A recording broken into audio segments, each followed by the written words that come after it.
Hello, and welcome to the Flightline Fabrications Living History Project. Today on location in Aurora, Oregon, we visit with Ralph Welsh, World War II B-24 Liberator pilot, and author of the book WWII, Anthology of the B-24, 8th Air Force, and World War II Stories. Ralph was a member of the 448th Battle Group, 20th Wing, 2nd Air Division, 8th Air Force in Europe. Ralph experienced the Great Depression, survived 33 European bombing missions during World War II as a B-24 Liberator pilot commander, and was awarded the Distinguished Flying Cross. When Ralph returned home, he started his own company, acted as a husband, father, and a man of adventure. We hope you enjoy this interview. I joined the military because there was a war on. I would have been conscripted if I hadn't joined the military. So they would have drafted you? I would have been drafted, yes, I was working for a mining company, and they did get me one deferment, but after that, look, when there's a war on, and it's your country, and you're young, you say, let's go see and help out. And the reason that I went to pilot training, because I said, hey, if I can do it, that's better. It's really better to be a pilot than it is to be, say, a guy that's slogging around in the mud, an infantryman. Not that there's anything wrong with infantrymen, they have a terrible job. But if you get a better job, you get a better job. So you'd rather be shot at in the sky than on the ground, right? You get used to whichever kind it is. The infantrymen would look up at us and say, oh my God, I'm sure glad I'm not up there. And we would look down and say, by God, we're glad we're not down there. When and where did you receive your flight training? Well, let's see. I started out at Santa Ana Army Air Base, and that's in Santa Ana, California, and that was for a couple of months of pre-flight training. Then I went to Cal Aero, which is in Chino, California, and that was a private flying school, and we flew there. We flew the Stearman, and from there I went to Basic at Merced, and that's where we flew the 450 horsepower plane. We call it the San Joaquin Spitfire. And then I went to advance in Stockton and flew a 2-engine plane. From there I went to Albuquerque to Kirtland Field to be a first pilot in a B-24. And then I picked up part of my crew in Fresno, and then we went down to Muroc in the desert, which is now Edwards Air Force Base, but then it was just a place that. And then we had full complement of 10 men, and we trained there for a couple of months before we went to Hamilton Field, picked up a brand new B-24, and the sergeant said, Lieutenant, do you know $160,000 airplane? So we took off, and from there we went across the U.S., then down to Trinidad, Port of Spain the first night, Belém, Brazil, then Fortaleza, Brazil, across the Atlantic to Dakar, Senegal, then to Marrakesh, Morocco, and we left our plane off in Wales. They had some other training, so from Wales we went up to Northern Ireland, just west of Belfast, west of a big lake called Lough Neagh, and we had 2 more weeks training. The airplane we left, and then before we went to our base, the airplane that we flew over and left off at Wales went to our group, the 448th Bomb Group in Seething outside of Norwich in East Anglia, and before we got to the base 2 weeks later it was already shot down.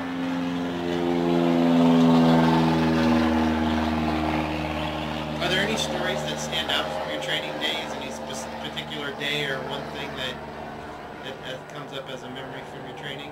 Well, from my training I had about 40 hours of dual and primary in primary, and I came in and I didn't read the drift, and I ground looped that Stearman, which is easy to do, and I did.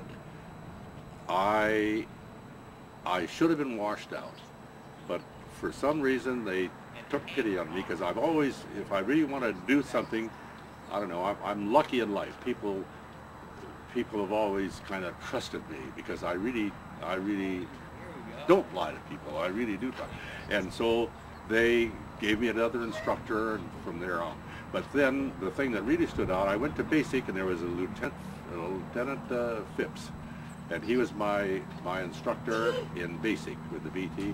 He taught me more in 20 hours that it was a cinch from then on. It was just, I guess it was a case of an instructor. I didn't feel the first one was bad, but I know this one was good. You're a World War II pilot. You're a veteran of 33 combat missions.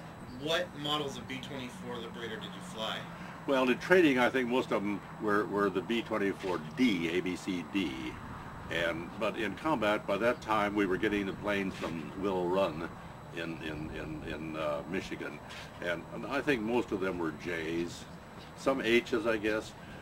We didn't, at that time, I paid a lot of attention to exactly what it was, but I know that we flew J's and And in combat, if you weren't an original crew of the group, then you were an airplane. You would fly any other. You would just be assigned airplane. So we'd fly, and they fly the same. How did you feel about flying the B-24? Oh, I loved it. It was. You have to love it too. After all, it's a thing that's you're getting. It's a thing that's getting you there and getting you back home again. So yeah, and there's nothing wrong with the 17. They're different airplanes, and they have different strengths and weaknesses and qualifications. Yeah. Did the 24 you flew, did it have nose art on it? Yeah, the one we took overseas, but I don't remember what it was. Some of my crew do remember, but that was normal to do that. But I know what it was called. It was called my bombardier, who I lost for 50 years and just discovered him. It was called, his wife, he got married. He graduated from bombardier school in the morning, got married in the afternoon to Elsie. They're still married 60-some years later, 65, 66 years later. And it was called Elsie's something. And he told me that. So he said, oh, that was the nose art. It was Elsie's something. In your artifacts that you display, you have flak, pieces of flak. Can you describe what that was like to fly into a combat mission with that? Yeah, it was the bad thing about flak is that it lasts. If it's accurate, you're actually being shot at for 8, 10, 12 minutes on the bigger targets, and that's bad. And if you were going to ask me what was my most memorable mission, it fits into that piece of flak, so I'll go into that. This is in Berlin, and it was our 16th mission, and the date was 21st of June. I might be one day off, but it's 21st of June 1944, and we went into Berlin, and actually in the big airplanes you would fly straight and level at the altitude, so by the time you got to the flak they knew how high you were and what direction you were going, and we were bombarded, and before we dropped the bombs we had a shell came and it took out our most valuable engine, number one, the left hand one on the very left hand side, and then we were flying off of a left wing of somebody else, so obviously my co-pilot sits on that side of the airplane, so he was flying because he's closer to it. But a piece of flak came through and went through 2 pieces of heavy, thick flak glass and hit me in the back. I called my radio operator and said, did it pierce my parachute? Because pilots had backpack assurances. And he said, no, all I got was a black and blue mark. But without having that flak glass, which only was on airplanes that couldn't be repaired at your base, they would go to the depot.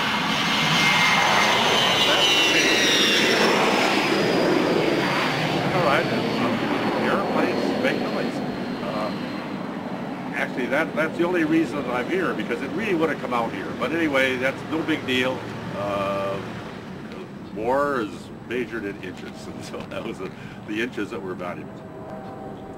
Oh, and on the way home, though, because we had also a bad 3 engine and we lost the number 1 engine, we had to decide where we wanted to go. Do we want to go to Sweden? Do we want to go to Switzerland? Do we want to try to make the beaches? You see, June 6th was the day they first got there, so by June 21st they did have some strips there, air strips.